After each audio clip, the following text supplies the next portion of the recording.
คำมาตราเมื่อคำขึ้นวันทวน6วันที่6เดือน8ปี2024ปีพุทธศาสนา2568ว่าตีวัดอนัตตวิปัสสนากรรมฐานหนองเขียวเวียงตาขี้เหล็กเมืองไตปลดออกคง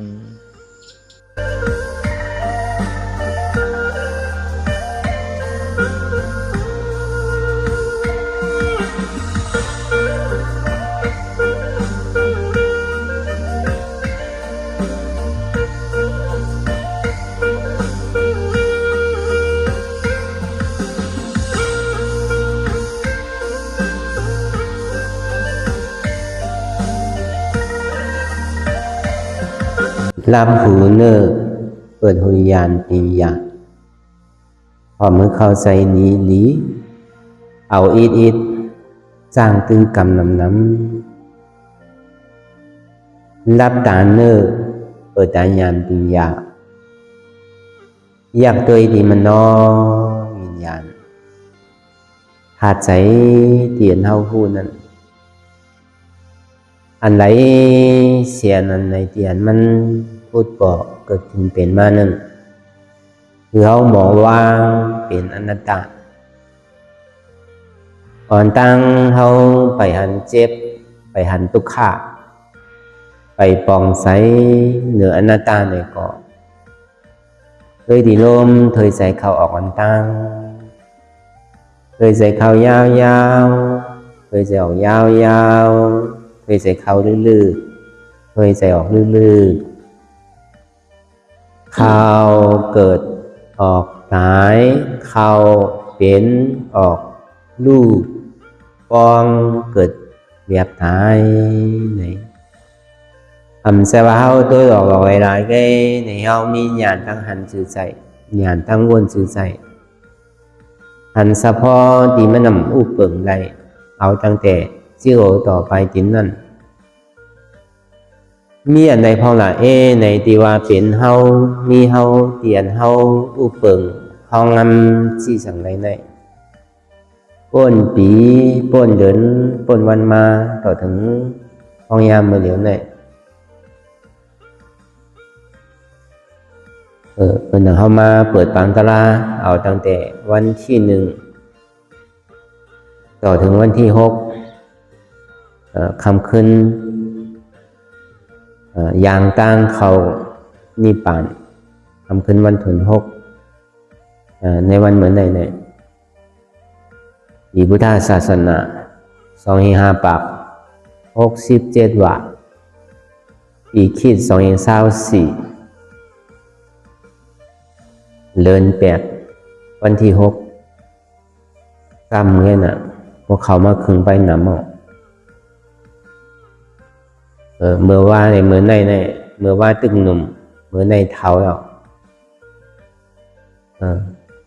แต่ว่าไอ้ขิงขาข้าวยำนั่นสังขาระมันกินอายุอาสาเขาคูมือคูขิงคูข้าวยำกึศดื้ออีปอกขึ้นเมื่อเหมือนเก่าในความเป็นไรอย่าไปว่าป้นปีป้นเลือนป้นวันเตอก่อนในก็ข้าวยามตั้งหลังป้นในก็ป้นกว่าเย้าอาสาเขานำมาในก็ตั้งเท่าก็มาซ่อมใจว่าอาสาเขานำเย้ามันส้นดินหลุมใจพอเท่ามาเย้าในก็ลองตั้งเปลี่ยนในก็มาจอดมาเจี๊ยมันมาจอมเท่านั่นใจว่าอายุอาสาเขาเท่ามาเลยยกกะเขามาดีเกจอมดีเลขจอมใจมันก่อนนำมาจอมกูมือกูวันเพราะวันนั้นในขิงขาข้าวยามในมีการมีขันเตะอันเท่าไรมาอ่อนกันจ้างตื้อกำตราวิปัสสนาเห็นตราตาที่ออกป้นลองตั้งเกิดตั้งเท่าตั้งเป็นตั้งตายแบบนั้นแหละในตลาดเตียนเฮาในห่ออยู่กูมือกูวันกูขิงในข่าวตังเวลาข่าวยามสี่ออกวันไหนสี่ปอกนั่นเขาก็ว่ากับกายในลองการเกิดการเท่าการเป็นการตายในเป็นทุกข์ อย่าไปถามว่ามันเป็นอันเปลี่ยวอันมนเซอร์คือเขาบ่เกิดสังเวกาตราอิ่มตาที่แรงเกิดได้เท่าไรเป็นได้ตายทั้งนั้นเหมือนเขามาหนังตลาดมันเจ็บมันโกรธมันขึ้นเนี่ยพอเขาขำไรพอเขาเยื่นไรเนี่ยอันเนี้ยมันเป็นเส้นตั้งที่อ่อนเขาป้วนตั้งทุกขาไรเตะพอเขาโกทุกข้าห้อมใครหันทุกข้าห้อมใครไรทุกข้าห้อมใครเป็นทุกข้าเขาติไรทุกข้าติ๊กพอเขาโกเจ็บห้อมใครหันเจ็บห้อมใครไรเจ็บเนี่ยก็เขาติไรเจ็บติ๊กบอกว่าพอหันเกิดมาในสมมจมพอหันเท่ามาในสมมจมพอหันเปลี่ยนมาในสมมจมพอหันตายมาในสมมจมอันวันนั้นบอกว่าเข้าห่มจมตาดีเกิดเข้าห่มจมตาดีเท่าเข้าห่มจมตาดีเป็นเข้าห่มจมตาดีตายอันนี้ก็เขาซ้ำขึ้นวนขึ้นสังวาตั้งหลังป้นมานั่นในเข้าหมู่ผู้แล้วเขาเลยเฮ็ดกว่าดังเลยตั้งนานนั่นในเขาก็ดีคู่ในก็เขาก็เอาเขาในอกในใจห่างไผ่ห่างมันก็บัวมันใจเป็นของเรียนอ่ะเกิดในมันทุกข้าน่ะลูกถึงดีเท่ามาอายุอาสาเขามาถึงในมกขณะในก็ในปฐมาตุติยาตาติยาหย่อยมาในก็ดองในการล้อก้าในก็เขาก็ผ่านกันมากกันกูก็ใครว่าผ่านกันมากกูก็อันห้อมยามเตนาหัวต่อเฮิรนยางสังลูกสังเมยางเอาโพเอาเจ้าเนี่ยมีกันในก้อนในมีกันกูก่อนอ่ะพอมาวนทัดสางตัวในตั้งแต่เขาเกิดมาต่อถึงพองยามเหลียวเนี่ยมันเป็นทุกขาลอนดอนมันใจเป็นเดียนสุขากันเย็นเสริมสาสังกาปานพองยามเหลียวนั่นอาศักโกเนี่ยมถึงปากน่ะเพราะเขาดีอยู่เจริญสละอยู่กาวางกาเป็นมีสังเวกาตราอิ่มเบอร์จานได้ลองตั้งเกิดเท่าเป็นตายอันวันนั้นห้อมกึ่งตานอันเท่าไรมาทมยาพุทธศาสนาแต่ว่าอันเท่าเกิดมาในเท่าอย่าวินเน่ปอเน่เมอย่าวินเน่กรรมบอกว่าเท่าห้ากูก็ในกรรมดีกันกูก็อันบางมีหลีเป็นนั่นในก็โดนไรมาเฮ็ดเอาห้างไปห้างมันอันปอเมเท่าเกิดมามาปันเท่าในข้าวตังเกาเหลือน10เหลือนนั่นอันนั้นปองมาปุนพรปอเมเนี่ยก็เต็มโทนเยาว์เขาที่ขึ้นตอบกลุ่มเกจูคือก็ติเลวันหมอสดหมอเสียงอีปอกบางเผาบางปองในเขาติเน่ว่าอย่างเขาเกิดมาญาปอเมมมากมีหลีเป็นนั่นก็มากมีหลีเป็นถึงดีโจปานเข้ามาในซ้ำไรหังในก็จังมีหนังเก่าจังถังเลขตัวเจ้าเก่าหนังเก่าก็วันนั้นอันเท่าไรมาเองการลักษณะเต็มทนมีหูกอหลีมีตากอหลีมีเขียวกอหลีมีเนื้อมีหนังกอหลีเองกาลักษณะ32เนี่ยเต็มทนอันวันนั้นอันในปองว่ามันเป็นลาบหลาผ้าเท่าไรโอ้จ่าเท่าไรอ่ำมวยเตียนมันเต็มทนเนี่ยว่ะอันมักมีดีเป็นนั่นไหนได้ก็มันกับกายเลยลอง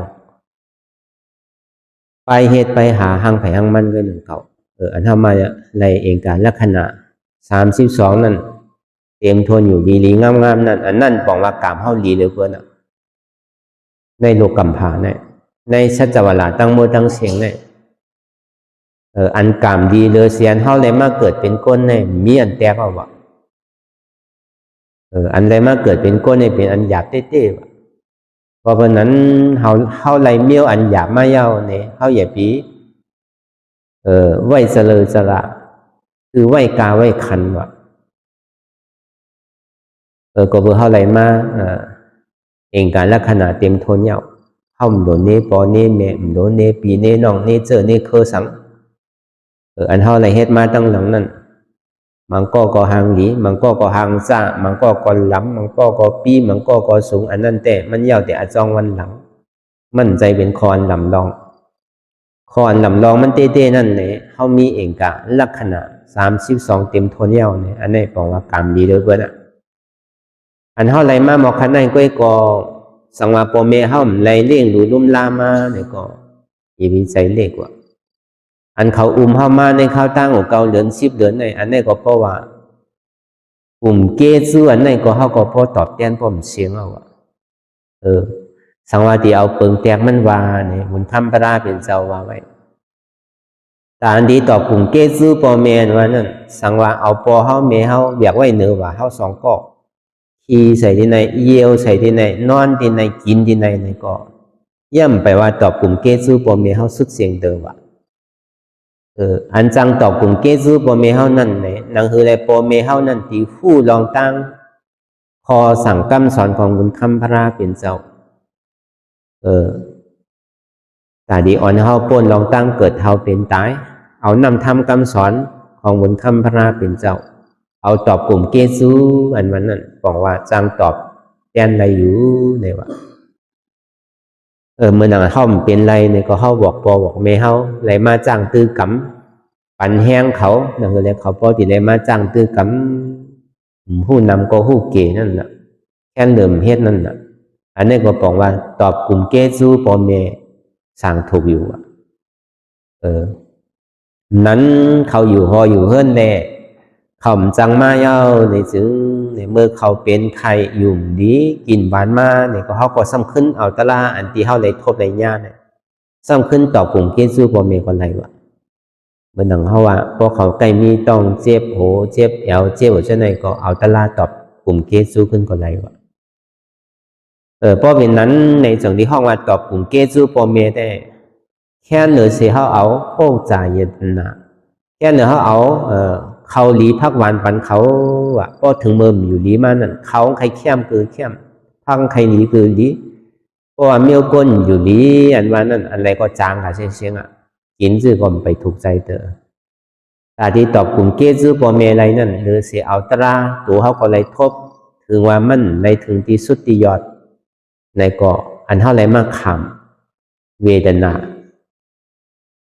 พอเขามาวนทัดสังด้วยดีๆเนี่ยอารมณ์พอเขาเมย์เขาเนี่ยหอบเขามาตั้งแต่ในต้องย่อมกาเนี่ยปัดโผลุ่มลาเขามานั่นคือแหละหูเขาดีหลีตาเขาดีหลีเองการลักษณะเขานั้นดีเต็มทนในแกดเคเฮบกังปันเขาไว้อยู่เสียอันนี้ก็บอกว่ากลุ่มเกซูพอเมย์เขาเนี่ยมีใหญ่มีน้ำเตะย้อนเบอร์นั้นแหละลองตั้งแต่ดีตอบกลุ่มเกซูพอเมย์อันวันนั้นสังว่ามีโตเป็นอยู่ในก็อันตาดีตอบกลุ่มเกซูพอเมอะไรนั่นในก็พวกขำจังมาในก็สังมาเขาเจ็บเขาไม่เขาไข้หนาวมาในก็ซ้ำขึ้นเอาตราเตียนเท่าในทบในญาเนี่ยซ้ำขึ้นกับวอกเขามันผิดว่ะใจว่าเป็นตราเปียเสียยาก็ไว้วานอะไรมันใจว่ะตอนหนังมีดิสัตวาเนี่ยเมื่อปานพุทธาคัมภาระเป็นเจ้าเป็นนกยุงคำเลยสังเป็นกวางคำเลยสังเป็นนูเผิกเลยสังเป็นนกเก้าเลยสังในมันเจ้าก็ยังฮอตราปันโกนตั้งนำอันนี้มันเจ้าก็ย่ำไปเป็นพลาเตอมันก็พิษหนังเก่าอ่ะอันนี้มันเป็นนาตีปุนพรอันเท่าเป็นดุเหมือนพ่อแม่เฮายังตึงมีอายุอาศักสายใจอยู่นั่นอันนี้ก็เป็นอันตอบกลุ่มเกซูอันเท่าถูกตีปันว่าสังว่าเขาเลยรู้เลยตายกว่าเขาซ้ำตั้นขึ้นเลยจังให้ถือก็เป็นนั้นในซ้ำที่เอาอันไรแหละตอบกลุ่มเกซูไรละอันวันนั้นเหมือนเขามันหนังตาราเนี่ยพอมันเจ็บมันโกนมันขึ้นมันเมื่อยเหลืออกเหลือใจหนาวอ่ะใจพวกให้พุทธขาพวกให้ขาดเกณฑ์พวกให้ขาดอ่ะเป็นหือก็เย่า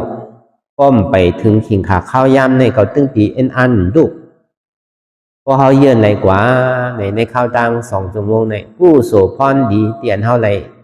มีลองตั้งขันตีมีลองตั้งเยื่อนกันลองตั้งทุกข้าขานใจในผู้โสตั้งหลีตั้งโมตั้งเสียงในยังจูถึงพอเขาเมเฮาอันเท่าที่ส่งบันปอบันเมเฮานั่นก็อย่าไปส่งแปดส่วนพูดว่าตั้งใจดีๆตั้งข้อดีๆแหละเอาอายงปิ้วคือพอหันพอเฮาดีๆคือพอหันเมเฮาดีๆเหมือนเขาตึกอยู่ดีเลยจมอุบจมลาจมโขใส่เฮานั่นเฮ็ดที่ไหนวะอันนี้ก็บอกว่าเป็นลองตั้งที่อันเอา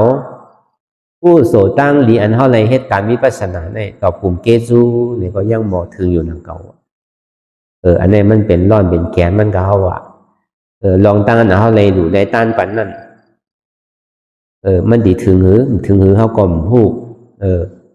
อันนี้กับการได้ลองเมื่อเขายังตึกเป็นอยู่เมื่อเขายังตึกมีอยู่แต่ก็หาที่ว่ามันมี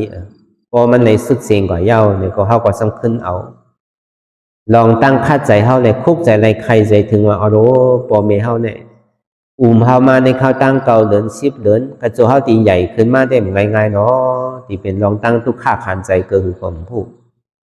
พอกินเนี่ยบ่เมียนด่วนซ้ำคีเนื้อไม่เนื้อเดือดที่ได้แจ้งกินแจ้งอยู่แจ้งเศร้าอันเฮายามมีลูกมีลางยามเป็นปอเป็นแม่มาเนี่ยเฮาก็ฮู้น่ะอันเฮาได้ลุ่มล่าลูกอ่อนเนี่ยบางก็ลุ่มล่าง่ายบางก็ลุ่มล่าหยาบอันเฮาเลยอยากมาในต้องข้าวตั้งเก่าเดือน10เดือนเนี่ยพวกใครกินสังในป้อมในกินก็เหย่าพวกใครห้องใครให้ก็กาที่เลยก็หามาคูภายคูตั้งนั่นคือแหละมันพอดีเปลมอันคนจับต้องนั่นอันนี้ก็อันเฮายามเตะหน้าหอต่อเฮิรนยามมีลูกมีเมยามมีโผมาเนี่ยก็เฮาก็หาตั้งผู้ก็ที่ฮู้กันอยู่วนคุกใจแลได้แล้วอันลองต้านเฮามานั่งตารางในข้าวตัง2ชั่วโมงได้มันคลาสังรู้ไหน2ชั่วโมง3ชั่วโมงได้มันก็เตื้อสังสิอิดพอวนคุกใจแลที่อันปอเมเฮาได้เฮามาในข้าวตังจำปีเนี่ยออกมาอยากว่าซ้ำไปเย้าซ้ำทีไรลุ่มลาปัดโปลุ่มลาเลยอยู่เดินทั้งก่อนกินสังป้อมเมียนถูกกว่าซ้ำกับเตอร์ลูกอ่อนตันในตันเดินนู่นเนี่ยกระจวนเฮาดีใหญ่มาเป็นก้นเองการลักษณะเฮาดีเต็มทนมาเนี่ยแม่ในพร้อมตาดีเกียดเฮกังบรรลุล่างอยู่สิโหใจแม่เนี่ยเมื่อนางพอเนี่ยก็นางเฮแลดูเฮาแม่เฮาเนี่ยดีไรอยู่กัดเย็นซ้ำสาอันลองตั้งขี่ตั้งไม้ได้หมู่อ่ะผู้วางหล่นไรเงี้ยนางเฮเลยลูกเก่าเมเก่าขอเพิ่นเจินต่างเขาเนี่ยตีไรเต็มทนอันไรเบิ้นว่าเฮ็ดอันนั้นอันในดีกล้าขายในแค่มือเนี่ยก็เฮ็ดกว่ากาวากาเป็นอยู่วันไหนเมืองไหนอยู่ห้วยไหนจอกไหนเสียงไหนตีเป็นเพเป็นไพ่สังกองมันดกคัดใจกว่าหาลองตั้งไปหมักมีนั่นลองตั้งเฮ็ดตั้งสังนั่นเอาว่าก็กว่าในลองใจว่ากลุ่มเกซูเมกกลุ่มเกซูปอก็เป็นนั่นก็โจติหาอะไรเงินไหลทองมาเนี่ยก็เฮ็ดกว่ากาวากาเป็นรอภาคอะไรก็เบอร์ก้อนเดียวเนี่ยมันเป็นสังน่ะหลายๆก็มามีเมมีลูกมีนาหอต่อเฮิรนมาแต่ก็นาตีปอเจ้าเฮิรนเนี่ยก็ตีได้กับเฮ็ดกับหากับสร้างอันนี้มันเกิดเป็นรอภาคเกิดขึ้นมาเพราะมันเหมือนอกเหมือนใจกว่าขายทั้งไรก็มันเนี่ยไรมาเหมือนเก่าเนี่ยก็ซ้ำเป็นต่อซ่าเป็นปอกเป็นกำก็ในม.5 รับสิ่งพิษเพิ่นว่ามันสั่งถูกนะเฮ็ดโน่นนั่นเนี่ยมันบ่ใครหลอดเดียวมันเป็นอันหยาบอันผือเนี่ยก็ยังขามหยาบมันพิษมันถูกว่าหัวหรือเฮ็ดมากกว่าลองม.5เนี่ยก็เกิดขึ้นมาหน้าที่เนี่ยก็มันก็เกิดขึ้นมาซ้อมก็เบอร์นั้นกระโจปอเฮาเมเฮาตีได้ลุ่มลาเฮาขึ้นมาเนี่ยแต่ก็มันก็ต่อง่ายๆนั่นก็ก็เบอร์นั้นเนี่ยนั่งคือแหละเฮาพอตีได้ตอบกลุ่มเกซูปอเมเฮาคือมันพอยาวพอสุดเสียงกว่านั่นคือแหละตาลาเฮาพอตีไรโน้มง่ายนั่นคือแหละยานปีเฮานั้นพอตีเกิดเนี่ยก็สำคัญเอาลองตั้งหาฐานของเฮาลองตั้งเยื่อนกันลองตั้งเยื่อนทุกข้าเยื่อนเจ็บเยื่อนหยาบดีแหละพรดีกู้โสเตียนเฮาเลยเยื่อนในลองขันทีลองตั้งเยื่อนอดกันในเนี่ยคือปอเฮาเมเฮาคือเขาบ่ได้หับคือเขาบ่ได้กัดเย็นซ้ำสาอันนี้ก็บอกว่าเฮามีลองตั้งเมตตามีลองตั้งเพถึงปอเฮาเมเฮาตอบนั่งก็ตอบเกนั่นน่ะสังว่าเขายังตึงมีตัวอยู่เนี่ยก็เขาเลยมาจ้างมาตื้อมากำเลยมาถอมตราเช็ดจ่าในก็หาดีว่ามันมีเพราะว่านั้นตลาเตียนเฮาคอมากูวันในก็พอกับการลองเช็ดจ่าตลานั่นเลยเฮาพอตีป่องที่ฮู้ลองตั้งเกิดตั้งเท่าตั้งเป็นตั้งตายกูวันนั่นน่ะมันเป็นทุกข้าอย่าไปถามว่ามันเป็นอันเปี่ยวอันมวลอันเสื้อสังอันเท่าไรมากเกิดเอาเท่าเอาเป็น เป็นยาวตายในมันเป็นทุกขาลงลงหมอกูหมอเหมันพอมีลองตั้งกูลองตั้งเกิดตั้งเท่าตั้งเป็นตั้งตายเอาเนี่ยเขาก็ตีหาเส้นตั้งตีอันมันเกิดเท่าเป็นตายพอเขามีขอถามในหมักหัวใจเขาว่าให้อย่างละเกิดมาในภาวะจัดในก็ทุกขาจัดหลังก็ทุกขาเหมือนในอยู่ห้าเนี่ยมันถึงทุกขาจัดหลังก็เมื่อเหลียวก็ทุกขาจัดหลังก็ทุกขานั่นก็ตั้งนานนั่นนู้นสนิททุกขาทางว่าผู้ว่ามันถึงตีทุกขามันสัพเพสังขารอันนี้จ้ะสัพเพสังขารทุกขาสังขารตั้งโมตั้งเสียงในอันว่าในเมืองโคงกลางได้ในเมืองตุกติปุเมืองโคงกลางเมืองผีเมืองสังก็มันคือเหียนก็ย่ำไปเป็นโลกุตระเตอย้อนไปว่ามันกึมเนี่ยนะเพราะว่าสัพเพสังขารอันนี้จ้ะสังขารตั้งโมตั้งเสียงในอันมันกึมสัพเพสังขารทุกขาย้อนไปว่ามันขึ้นแหละมันจะดีเป็นทุกขาสัพเพสังขารอนัตตาสังขารตั้งโมตั้งเสียงเนี่ยมันคือมันเป็นทุกขามันเป็นอนัตตามีหลอนมีแกนพอใส่ตั้งเหนือลงตั้งไตเมื่อหนังบกไม่มีตาเมื่อหนังตุ่มกวยมีหลอนใครเป็นสังสุต้องมุมมองใครเป็นก้นหลีผีเมียดก็มันตึงดิ่มป้นในหนังเก่าลองตั้งทุกขาเนี่ยพอใครป้นลองตั้งทุกขาในซึ่งตีไรเห็นผู้อยู่จอมทุกขาก็ใครปนเจ็บในที่ไรเห็นผู้อยู่จอมเจ็บว่ะจะมีปนเจ็บว่ะก็ประวันทุกข้านั่นเนี่ยมันเหมือนหนังเงาแหลนจอมควรเท่ากว่ากูผ่านกูป้ายว่ะเขาสัมถังว่าเขาปนมันปนว่ะกว่าตั้งไหนก็ตึงแหลนจอมควรเท่าติ๊กว่ะในมือมันปนมันเย้าในสำติไรเฮ็ดถือน่ะที่ไรเห็นผู้ใดอยู่จอมมันว่ะอยู่กับทุกข้าอ่ำโกทุกข้าอยู่กับสุขข้าอ่ำติดสุขข้าว่ะเพราะเขาหมออยู่ซึ่งนั้นยาวเลยจึงอยู่เป็นเมียวหือก็ยาวอยู่ภาวะอะไรก็ยาวมันทุกข้าวก็เบอร์นั้นหนังหือเขาพอดีผ่านในลองตั้งทุกข้านมันนั่นเขาก็ดีได้ถามทุกข้าวก็เยื่นอยากว่ามันติสานั่นน่ะคำคนเฒ่าปุกปอกปันวาไว้นั่นเยื่นเอาแล้วเมื่อเขายังตึกหนุ่มตึกกำเมื่อยังตึกเฮ็ดได้หาอะไรในขำหยาบเลยขำทุกข้าเลยยีบีอยู่มวนอยู่เปียวอยู่ตื่นตัวไว้เสียเมื่อยังตึงมีมือหลีขาหลีเมื่อยังตึงเฮ็ดอะไรหาอะไรในเฮ็ดติ๊กหาติ๊กอย่าไปข้านอย่าไปโอ้ลองตั้งทุกข้าพอเท้ามาในทุกข้าป้อมเฮ็ดหาไว้มือหนุ่มมือกำเนี่ยมันก็เหมือนนันหนังเก่าพอดีมาแตกในโลกาเนี่ยก็ขันตะล่ามันก็เนินนันหนังเก่ามือเขายังตึกกว่าอะไรไปไรมือยังมีเอกลักษณะเต็มโทนอยู่นั่นในก็เขาดกคัดใจติ๊กกว่าพวกโกตุกข้ามใครหันตุกข้ามใครไรตุกข้าดีไรตุกข้าติ๊กว่ะพวกโกเจ็บใครหันเจ็บใครไรเจ็บก็ดีไรเจ็บติ๊กว่ะอันโกนั่นตึงดีไรติ๊กว่ะพวกโกตุกข้าก็พวกโกเจ็บก็ตึงดีไรญาเจ็บติ๊กว่ะป้อมหาเส้นตั้งแต่นี้ปนมันนั่นก็เบอร์นั้นอ่ะพวกโกเจ็บก็โกทำว่ะพวกโกตุกข้าก็โกทำว่ะพวกโกทำเนี่ยก็โกพระราวะพวกโกเจ็บใครหันเจ็บใครหู้เจ็บใครฮับเจ็บก็ป่องว่าใครหันตะลาใครหู้ตะลาใครฮับตะลาใครไรตะลาวะพวกโกตุกข้ามใครหันตุกข้ามใครไรตุกข้าเนี่ยก็ป่องว่าใครหันตะลาใครหู้ตะลาใครหู้จักตะลาใครฮับตะลาใครไรตะลาวะป้อมใครหันตะลามใครหูจักตะลามใครหัดตะลามใครไรตะลาก็ป่องว่าใครหันพระราวะใครหูพระราวะใครไรพระราวะใครกว่าจ้อมเสียนตั้งพระราวะย่ำเป็นนั่นนะก็ไรหันทำก็นั่นหันพระราอันว่านั่นน่ะ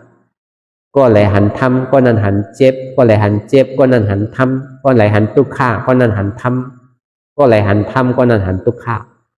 บอกว่าก็ไรหันทำก็หันพระราก็เลยหันทุกข้าก็หันพระลานั่นน่ะอีอย่างก็มันต้องผ่านทุกข้ามาก่อนนะมันจะดีสุขข้าโกนเท่าเนี่ยมันติได้ผ่านทุกข้ามาอ่อนตั้งเนาะมันจะดีถึงสุขข้ามันติได้ผ่านหยาบมาอ่อนตั้งเนาะมันจะดีถึงสาโกนเท่าเนี่ยเพราะมันยามทุกข้าเนี่ยอยู่ๆมันมาทุกข้าเนี่ยมันใครขำก็เบอร์นั้นเพราะเขาทุกข้ายาวสุดที่สุดของที่สุดยาวเนี่ยก็มันจะดีสุขข้าอะไรก็เมื่อวันทุกข้านั่นเนี่ยมันก็มีอาจองที่เหตุถือมันเกิดทุกข้านั่นเขาพ พอเขาเอาอาจองเหตุหังเอาอาจองทุกขามันรับกว่าเย้าเนี่ยก็ผลอาโจทุกขาเนี่ยก็มันรับกว่าพอผลอาโจทุกขารับกว่าเย้าเนี่ยก็ผลอาโจสุขขาเนี่ยก็เกิดขึ้นพอเขาใครไรตะลาใครหูตะลาใครหักตะลาเขาก็ใครหันตะลาใครหันพระราใครหูจักพระราใครกว่าจอมเสียนตั้งพระราสอนว่ะมันก็เหมือนกันอ่ะหันทุกขาหันเจ็บก็หันตะลาหันทุกขาหันเจ็บก็หันพระราพอหันทุกขาหูทุกขาหักทุกขาวางทุกขาเป็นอนัตตาอะไรในสังหันเจ็บหูเจ็บหักเจ็บวางเจ็บอะไรเป็นอนัตตานั่นในสังเนี่ยก็เขาก็ติหาตะลาหันตะลาเป็นตะลาเยาก็เลยทบญาตะลาก็เลยหันพลาหูพลาหับเอาพลากว่าจอมเส้นตั้งพลาพอหันตะลาเนี่ยก็พอเลยทบเลยหันตะลาเยาเนี่ยก็ยุ่มย้ำพระยุ่มย้ำคอสั่งกำสอนของพระราวะยุ่มย้ำสั่งขาดุภาคของพระราวะไว้กาขันเหนือเสียสุมาวะพอเขาพบตะลายเยาเนี่ยก็พ้นห้องว่าอาตาดีที่วิจิกิจสาตกลงเยาเนี่ยก็เป็นศีลวิสุทธิตาหน้าวิสุทธิติดาวิสุทธินะมันเป็นวิสุทธิอันจึงปลอดข่าวใส่มันเฮิงเกิงกว่าตั้งหลายเหลือเสพราตราสังขารเนี่ยอันเมียเหลือเปิ้นในชัจวาลาตั้งโมตั้งเสียงเนี่ยมียาวมันจะดีมักมันไรกำเดียวว่าเป็นสัทธาวิสุทธิสัทธาเนี่ยมันเปิงเฮิงเกิงกว่าตั้งหลายย่านเปิ้นนั้นไหนฐานเฮาตีไรหันนั่นไหนก็เฮาก็ตีไรขำเจ็บขำทุกข์มันก็เหมือนหนังอันเฮาอยู่ในตองขามเพราะตันนั่นตันเลอแต่ก็ตันนั่นหนังเก่าเฮ็ดความมันอันแม่นก็อย่าไปคือซุ้มก่อยขึ้นหาลอยอันลำลองมันแต่นางเลยเฮานางไอ้เจ็บมันดีเกิดไว้นางเลยทุกข์มันดีเกิดไว้นั่นอันนั้นเป็นข้อลำลองในเปิ้นพอหันเจ็บไว้ก็หันตะลาไว้นั่นน่ะพอหันทุกข์ไว้ก็หันตะลาไว้นั่นน่ะพอหันอยู่ผู้อยู่ยอมรับยาวกว่าวางเป็นอนัตตายาวเนี่ยก็มันดีสุดเสียงกว่าอย่าไปกลัวมันก็ยาวอันนั้นของดีมันมีดีเจ็บนั่นของดีที่มันมีตีทุกข้านั่นโกนเฮาป้อมทุกข้าป้อมเจ็บก็มันโกมันก่อมไข่ป้นมันก่อมไปหูจักตาราเพราะมันหันทุกข้าเนี่ยมันก็ถามว่าในโลกาในมนเปียวเฮ็ดจื้อก็เฮ็ดใครกว่าซื่อก็โลกว่าเกิดมาเป็นก้นได้เป็นเปียวก็โลเปียวเป็นมนก็โลมนเฮ็ดกว่ากาวากาเป็นในแต่ก่อนมันก็สั่งถูกนั่นพอถึงขิงถึงข้าวถึงยามมันมาเนี่ยก็เฮาก็โลเฮ็ดกลางโตกลางไสบ่เบื่อไอ้ขิงขาข้าวยามเฮาเนี่ยมันดีมีทางกระหืออันว่านั่นก็ฮู้หลายเมื่อเหลียวแต่ยังตื้อหูดี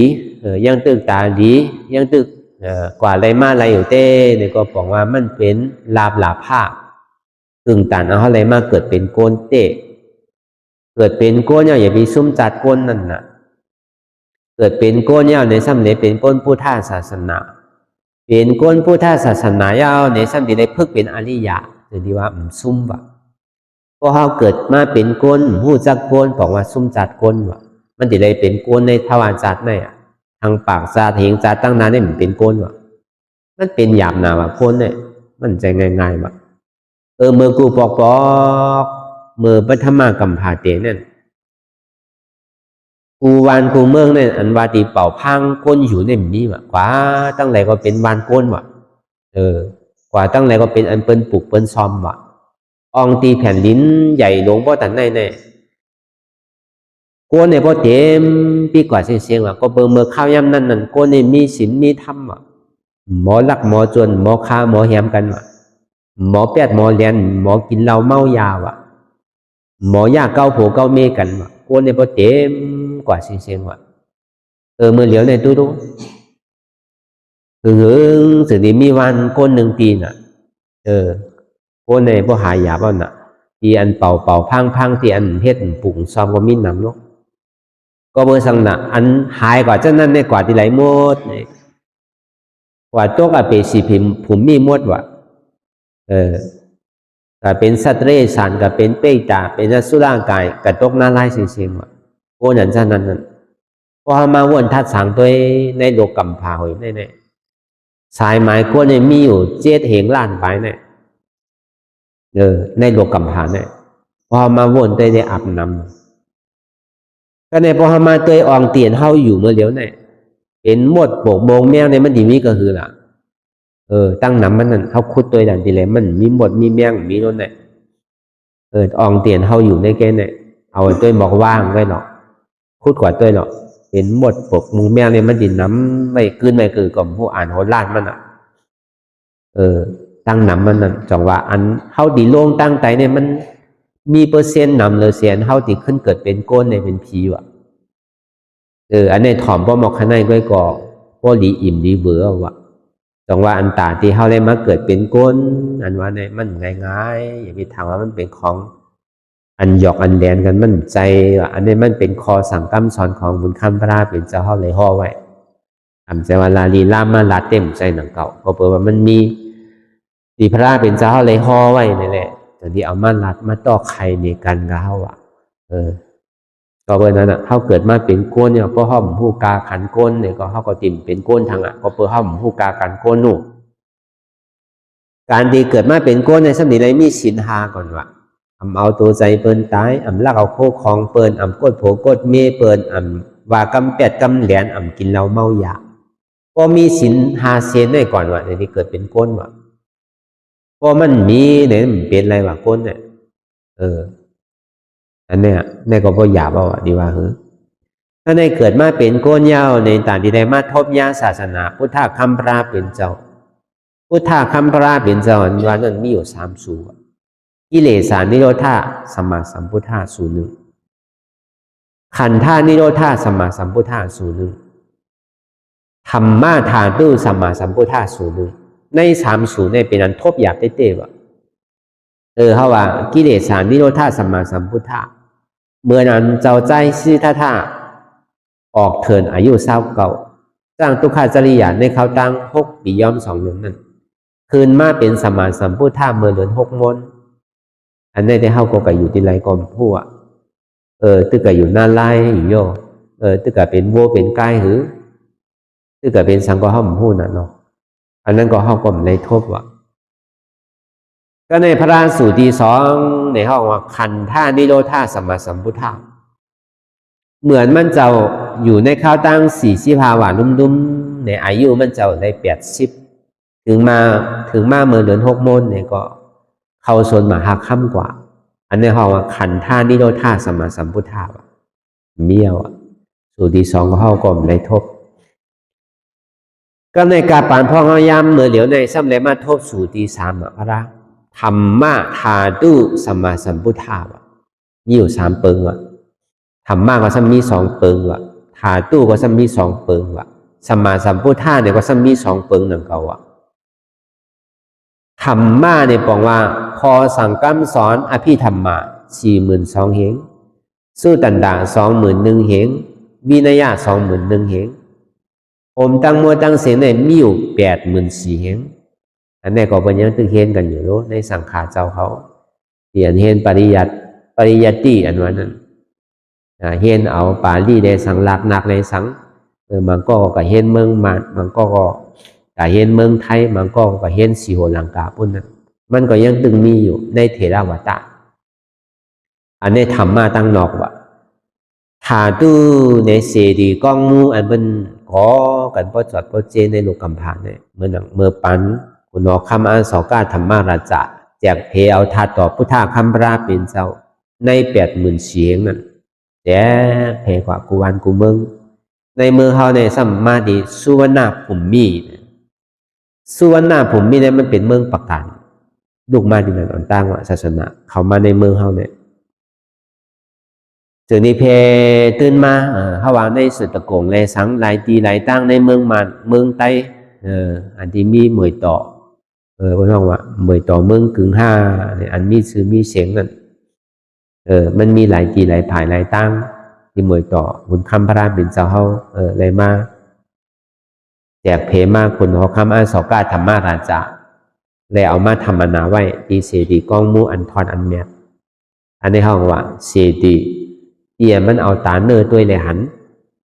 เมื่อหนังเคียวฟังคำพระเป็นเจ้าเฮาเนี่ยก็สิ่งนึงในอยู่ที่เมือง ศรีลังกาซีกหนึ่งซ้ำอยู่ในเมืองเขวะซีกหนึ่งซ้ำอยู่เมืองนากาวะซีกหนึ่งซ้ำอยู่ในเมืองจีตาวติงสาวะอันนี้ก็มันยังตึงมีศาสนาศักดิ์สิทธิ์อยู่วะเพราะเดี๋ยวทัดต่อว่าเจดีย์กองมูในเมืองประกาศนี่ก่อนนำนาโรอ่านโอเฮียงก็หมื่นมันนะอีกัดกูนั่นก็มีอ่านโอเฮียงมันหนังเก่านั่นก็อ่านโอ7-8เฮงหนังเก่ามันเฮ็ดเจดีย์กองมูไว้นะอันนี้เป็นข้อเป็นรูปธรรมอ่ะสัมมาสัมพุทธะเนี่ยซึ่งเป็นหุ่นทางพุทธะคัมภราเป็นเจ้าอ่ะเพราะว่าเมืองไทยเฮ็ดเนี่ยก็เฮ็ดทางมันหนังไทยนั่นน่ะไทยก็สัมมาพระเป็นเจ้าเนี่ยเป็นไทยแกเนี่ยสัมมาที่ไหนวะเพราะว่าไต้เฮาเฮ็ดเนี่ยก็พระเป็นเจ้าเต้ๆเนี่ยเป็นไต้แกนี่ก็ไต้เฮ็ดก็สัมเฮ็ดทางเหมือนไต้ว่ะมารเฮ็ดก็สัมเฮ็ดทางเหมือนมารว่ะเขเฮ็ดก็สัมมาเฮ็ดทางเหมือนเขว่ะจะปานเฮ็ดเนี่ยก็เฮ็ดทางเหมือนจะปานว่ะเมืองไหนเมืองนั่นก็เป็นก็เฮ็ดหน้าตาเหมือนหนังเมืองไหนเมืองนั่นหนังเก่าอ่ะหนทางพระเป็นเจ้าเนี่ยอันในห้องว่าในรูปธรรมตีเอาตาเนื้อตัวเลยหันตัวก็เอาตาในตัวมหันว่ะเพราะเอาตาในตัวเนี่ยเป็นหืออันว่านั่นธรรมะในปรมัตถ์นั้นธรรมะในปองว่าอนัตตาว่ะอนัตตาว่ะอันเป็นเกี่ยวกับลอยลองทำอันเป็นเตรียมใส่ในลิกในลายในเนี่ยมันยังจังหมอหายว่ะมันยังจังหมอเผาว่ะเพราะว่าทำอนัตตาวันนั้นเพราะมันป่องแจงแรงใจอยู่ในตัวไผ่ใส่มันเน่าในมันเผาอะไรว่ะจะในห้องว่าสัพเพธัมมาอนัตตาทำดังโมดังเสียงในเป็นอนัตตาเพราะเขาเลยถ่อมเลยยินอนัตตาเย้าในป่องว่าธรรมะว่ะธาตุนั่นนะก็เนี่ยธาตุอันว่าในป้อนังรับตาเนื้อเปิดตายานปิญญาอยากตัวขันธาจิโกต่อไปตินอันเจ็บแกนต้งตอดเนตรซานสันไว้คมไตเป็นว่ายอดธาตุว่ะเป็นธาตุลมเหมือนนั้นพอมันพูดต่อมาเนี่ยก็ในเป็นว่ายอดธาตุเป็นธาตุลมนุ่มว่าอะไรเนาะอนัตตาอันใหม่อันกัดอันอุ่นอันหนาวในเป็นเตโซธาตุว่ะในเป็นธาตุไฟว่ะในเป็นธาตุไฟดูว่าในอนัตตานักเว้าอ่อนแข็งในเป็นปฐวีธาตุว่ะอันนี้เป็นธาตุดินดูว่าในอนัตตาอันจับยายจึมหยอดเป็นดูนั่นในเป็นอาปธาตุในเป็นธาตุน้ำดูว่าในอนัตตาอันเฮาหมอหันหมอว่นซึ่งนั้นน่ะป่องเฮาทบยาธาตุต่ออันเจียเฮาอ่ะอันนี้มันอยู่ในตัวไผใจมันกูก็อันแจ๊ดเนี่ยมันอยู่ในตัวเฮาว่ะมันก็อยู่ที่อันแมทว่ะมันอยู่ที่อันแจ๊ดว่ะอันแจ๊ดเนี่ยมีในตัวในใจว่ะเฮาหลวงหมอหาว่ะมันมีที่ไกมันใจว่าอยู่เมืองอินเดียเมืองศรีลังกามันใจว่าอยู่เมืองเขเมืองไทยมันใจว่าอยู่ในเมืองผีแต่ว่าจริงสาเมืองนากามใจว่ะมันอยู่ในตัวในใจเฮาหันกันกูก็เนี่ยอันแจ๊ดมันเนี่ยแจ๊ดก็วนด้วยดีๆอันเจ็บอันแสบในจ่องมันแจ๊ดห้ามแจ๊ดมันเมียห้ามมันแจ๊ดห้าวนด้วยดีๆยุ่มยามว่ามันแจ๊ดแจ๊ดกันกูก็เพราะมันนั่งรับตาพอหันเจ็บเนี่ยเดือเสียอันแจ๊ดเดือเจ็บเนี่ยมันมีอะไรเอาอ่ะแจ๊ดก็วนเอาดีๆอันนี้ห้องว่าถาตู้อ่ะสัมมาสัมพุทธะเนี่ยสัมมาสัมพุทธะเนี่ยบอกว่าเป็นยังไงสัมมาทิฏฐิเลยสัมมาสังกัปปะอันนี้ว่าพุทธะเจ้าเขาในเป็นอันไหนวะ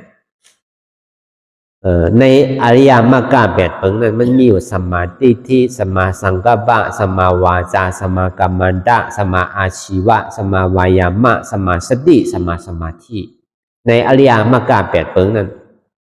พอมาโยแก่เต้ๆเนี่ยมันมีปัญญาศีลสมาธิวะกับกายโดยลองศีลในสมาธิในบุญคำพระเป็นเจ้าเฮาย่ำไปมาเป็นพุทธะเดินเนี่ยก็ศีลในสมาธินั้นมันเป็นศีลของกึกโลกกัมภาวะวายเสพุทธะคำพระเป็นเจ้าเฮาเป็นสัพพัญญูตัญญามายาในสิ่งที่เอาศีลสมาธิเนี่ยมากึกจอมปัญญาอันนี้เป็นสิ่งที่ห้องว่าศีลของพุทธศาสนาวะสมาธิของพุทธศาสนาวะ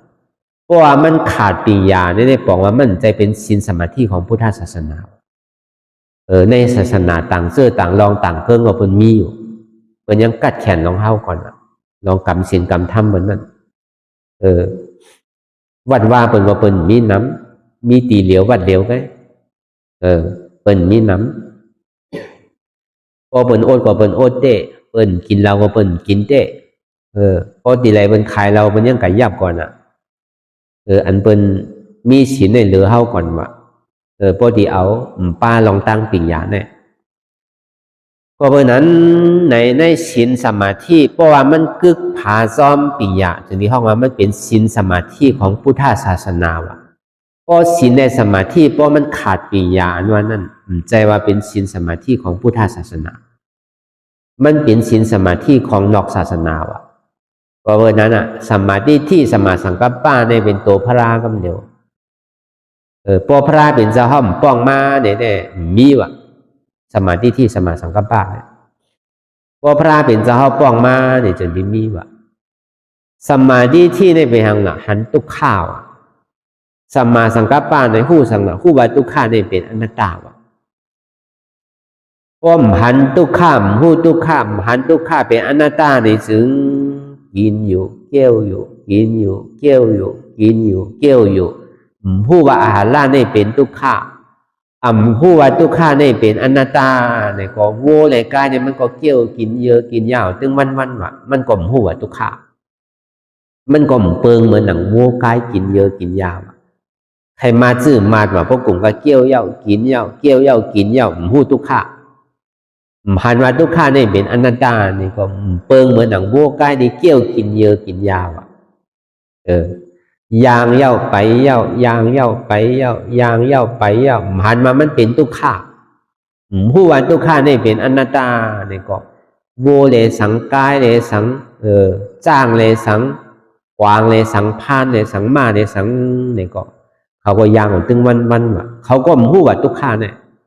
หันว่าทุกข้าเนี่ยผู้ว่าทุกข้าเนี่ยเป็นอนัตตาโกนเขาก็เหมือนนั้นเหมือนเก่ากลุ่มกายยางเย่าไปเย่ายางเย่าไปเย่ายางเย่าไปเย่าอันยางเย่าไปเย่านี่เป็นทุกข้ามผู้ว่าทุกข้านี่เป็นอนัตตาเนี่ยก็มันก็เปิงเหมือนหนังโวกายมันก็เปิงเหมือนหนังม้ามันก็เปิงเหมือนหนังจ้างมันก็เปิงเหมือนหนังกวางพานนั้นอยู่ในเถินในป่ามันก็ย่างถึงวันนั้นเป็นพานเป็นกวางเป็นม้าซะนั่นเข้าเย่าออกเย่าเข้าเย่าออกเย่าหันมามันเป็นทุกข้าว่ะผู้วันทุกข้านี่เป็นอนัตตาเนี่ยก็มาก็มีอยู่ว่ะล้มเข่าออกนั่นมาก็เข่าออกถึงวันอยู่ว่ะนั่นเข่าเย่าออกเย่าเข่าเย่าออกเย่าถอยใจเข้าถอยใจออกอยู่ว่ะอันถอยใจเข้านี่เป็นทุกข้าอันถอยใจออกนี่เป็นทุกข้ามาก็หูว่ะทุกข้านี่มันเป็นอนัตตาแค่นไกลหูว่ะก็เป็นนั้นเนี่ยมันก็เปิงเหมือนหนังมาปองเย่าเบียบเย่าปองเย่าเบียบเย่าปองเย่าเบียบเย่าหันมันเป็นทุกข้าผู้วันทุกข้านี่เป็นอนัตตาเนี่ยก็เมียวก็มีอยู่อันปองเย่าเบียบเย่าปองเย่าเบียบมันก็ด้วยจำพอมันนอนเนี่ยเลยต้องมันปองกว่ากำปะเย่าเบียบลงเนี่ยกำปะเย่าปองขึ้นเนี่ยกำปะเย่าเบียบขึ้นเนี่ยนะบางปอกก็ปอกใครอยู่หลีมาเนี่ยก็มันใครปอกใครมันกำเบียบไอ้กำป้องไอ้กำเบียบไอ้กำป้องไอ้เนี่ยมันเป็นทุกข้าขานใจเนี่ยมันหู้หันมามันเป็นทุกข้าว่ะผู้วันทุกข้าเนี่ยเป็นอนัตตาเนี่ยว่ะกวนเขาก็เหมือนนั้นหนังเก่าอ่ะพวกกลับมาที่อันป้องอยู่เบียบอยู่ป้องอยู่เบียบอยู่ซ้ำหู้ทุกข้านั่นหันมามันเป็นทุกข้าผู้วันทุกข้าเนี่ยเป็นอนัตตาเนี่ยก็มันก่อมเปิงกันเหมือนหนังแมวหนังเก่าอันนี้เขาว่ากับกายเลยศาสนาพุทธคำพระเป็นเจ้าเนี่ยมันตึงตีแลหู้ทุกข้าตีแลหันทุกข้าตีแลหันเหตุหักเงาอัดจ้องที่ให้ถือมันเป็นทุกข้าพอมันหันทุกข้าหู้ทุกข้านำเย้าในซึ่งอันเฮ็ดตีเฮ็ดถือมันเกิดมาเป็นทุกข้าเนี่ยเป็นสังในมันตีสาวหาเหตุมันแบบตีแลมาเฮ็ดเส้นตังมันแบบเป็นกาปานพองยามเฮาเหลียวแน่ยามมือเหลียวแน่เฮาไหลมาโทมยาศาสนาพระเป็นเจ้าตัวพระเป็นเจ้าสู่ที่สามว่ะ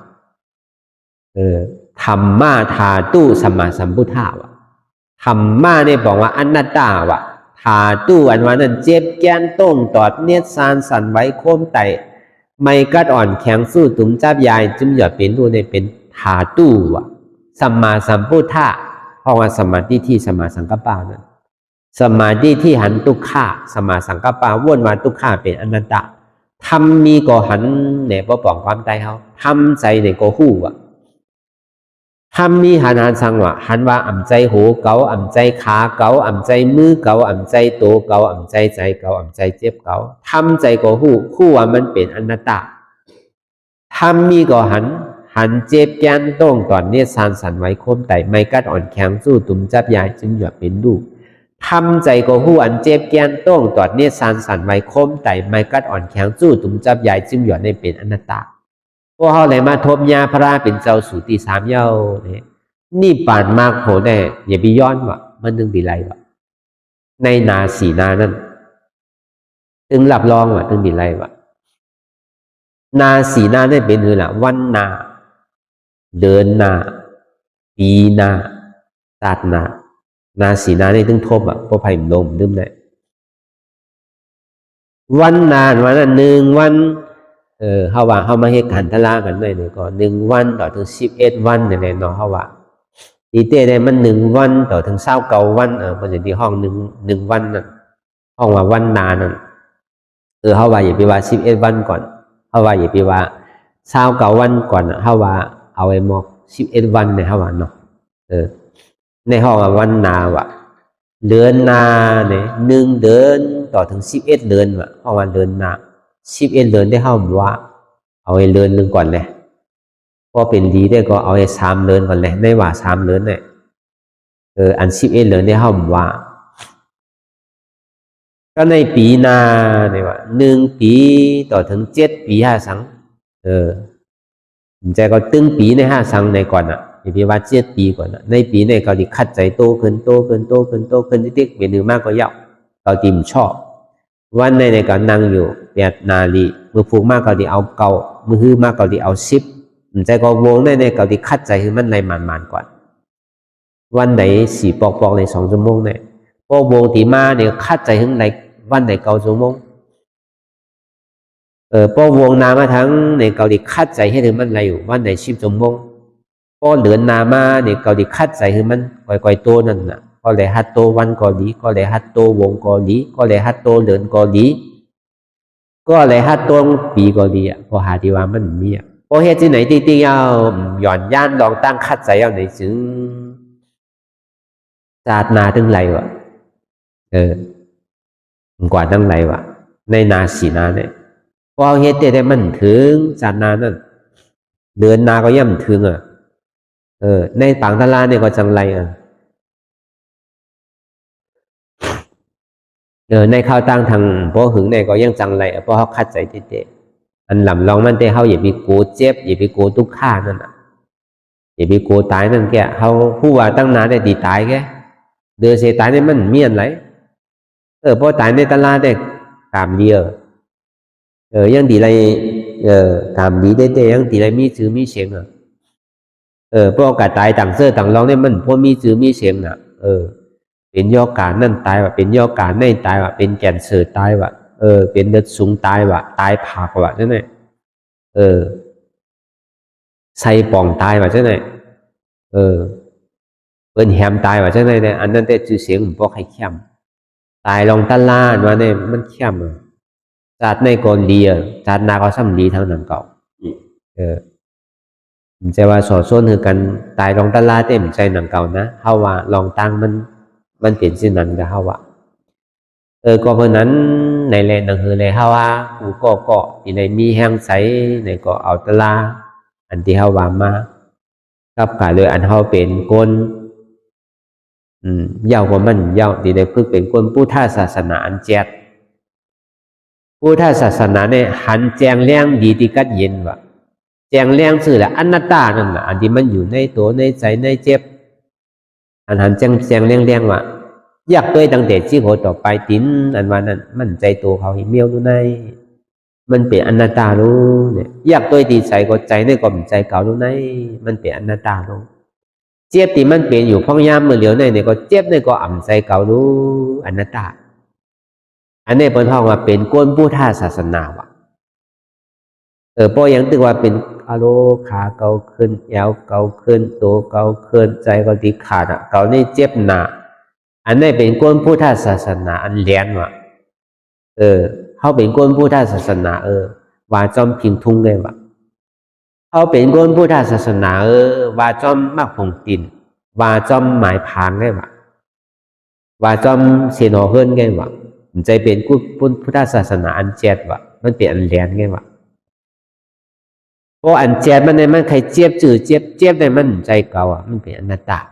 อันนี้มันเป็นหันแจงเลี้ยงดีกัดเย็นในเป็นก้นพุทธศาสนาว่ะอันแจงเลี้ยงดีกัดเย็นในเป็นอนัตตาอันมันลึกลำหนาเนี่ยมันเป็นอัตตาวะอัตตาเนี่ยมันห่มหับตาไว้อนัตตาวะแห่งลิ้นเมืองอันนาว240,000 โยชนาเนี่ยมันห่มหับตาไว้อนัตตาวะพอหันมาบอมันพุทธบอกมาดีโตก็อ่ำใจโตเก่ารู้ในอนัตตาพุทธบอกมาดีใจก็ใจในก็อ่ำใจเก่ารู้อนัตตาพุทธบอกมาดีเจ็บก็เจ็บในก็อ่ำใจเก่ารู้อนัตตาอุบจู่โหมวดเสียงเนี่ยอ่ำใจตัวเก่าอนัตตาอ่ำใจเก่าอนัตตาอ่ำใจเจ็บเก่าอนัตตาอัตตาสมาเป็นหัวเก่าขาเก่ามือเก่าตัวเก่าใจเก่าเจ็บเก่าอนัตตาเป็นก้นพุทธศาสนาสมว่าอ่ำใจหัวเก่าอ่ำใจขาเก่าอ่ำใจมือเก่าอ่ำใจตัวเก่าอ่ำใจเก่าอ่ำใจเจ็บเก่าอนัตตาอันนี้กึ่งตานอันเท่าเป็นก้นพุทธศาสนาเมื่อปานพระเป็นเจ้ายังตื่นอยู่เศร้าในเมืองสาวัตถีเนี่ยในกลเมืองสาวัตถีเนี่ยมีอยู่60 ล้านว่ะใน60 ล้านเนี่ยอันเป็นอริยะเนี่ยมี40 ล้านว่ะอันเป็นก้นพุทธศาสนาอันที่เฮาวาเมื่อเดียวเนี่ยมี10 ล้านว่ะไปไล่ตลาดเตอก้วยกายยุ่มยำคันธาหาเปิดเนี่ยเป็นอนัตตาเนี่ยก็เฮ็ดเหมือนเฮาที่ในหนังเก่าอ่ะคือ10 ล้านว่ะอันเป็นเครื่องเทคที่อันยุ่มย้ำศาสนาพุทธคัมภราเป็นเจ้าเนี่ยมี10 ล้านว่ะ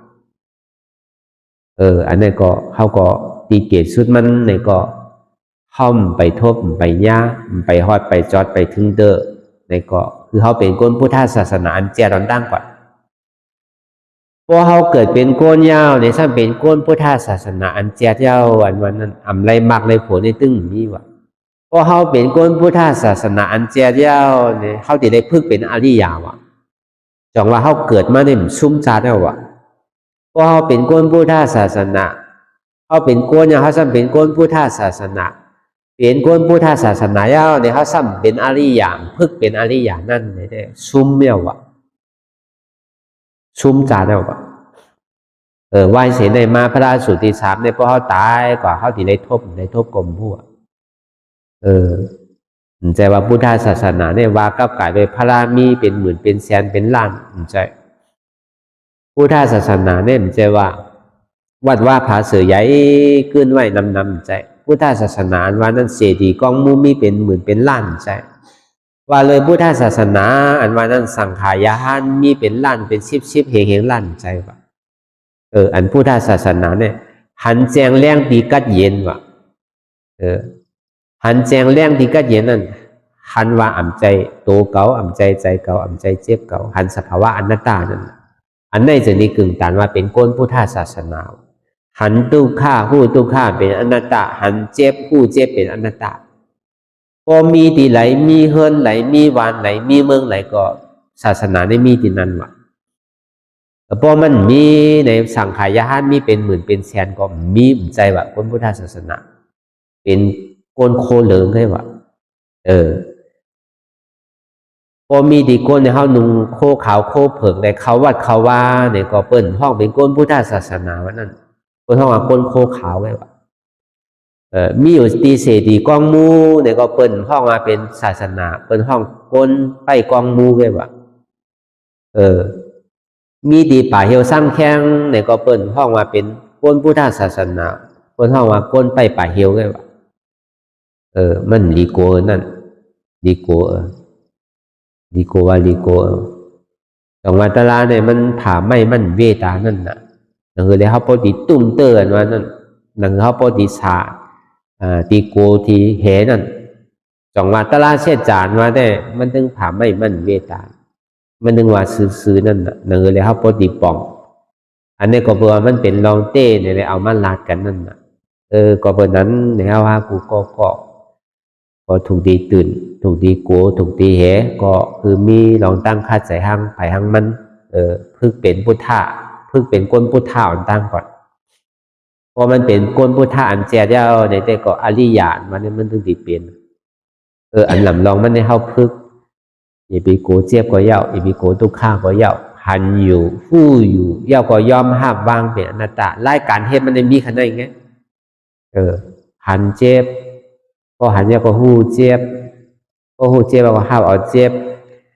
ก็ห้ามเอาเจ็บแล้วก็วางเจ็บเป็นอนัตตาอันหันเจ็บนั่นเป็นยุอันหู้เจ็บนั่นเป็นวิญญาณอันห้ามเจ็บนั่นเป็นเวทนาอันวางเจ็บอะไรนี่เป็นธรรมะบอกว่าอนัตตาก็เบอร์มันวางอะไรมันจะนิว่าเป็นอนัตตาเพราะมันวางอะไรเนี่ยก็เป็นอัตตาเป็นตัวเกาเป็นหัวเกาเป็นขาเกาเป็นมือเกาเป็นใจเกาเป็นเจ็บเกาอันนี้เป็นอัตตาเท่าสั้นที่ไรเกิดตายที่ไรทุกข้าทั้งพอมันเป็นหัวเกาใจขาเกามือเกาใจตัวเกาใจเกาใจเจ็บเกาอันนี้ก็เขาก็ดิป่นลองตั้งทุกข้าแหละก็วันนั้นในเลยเอาหยานปีนยาววนดีวนยาวอันหันได้อันวนได้อันหันนั่นถึงเพ่งเปียงกันวนต่อถึงเจ็บนั่นพอสุดวนต่อถึงตุกข้าพอสุดตัดต่อถึงอัตตาพอตกพุทธขาดกว่าอะไรที่มันพุทธพอเกิดขึ้นเป็นมานั่นไหนคือเฮาพอหมอวนวางแจ็บตัดเป็นอนัตตาสัพพอไหลไหนสาธุสาธุสาธุ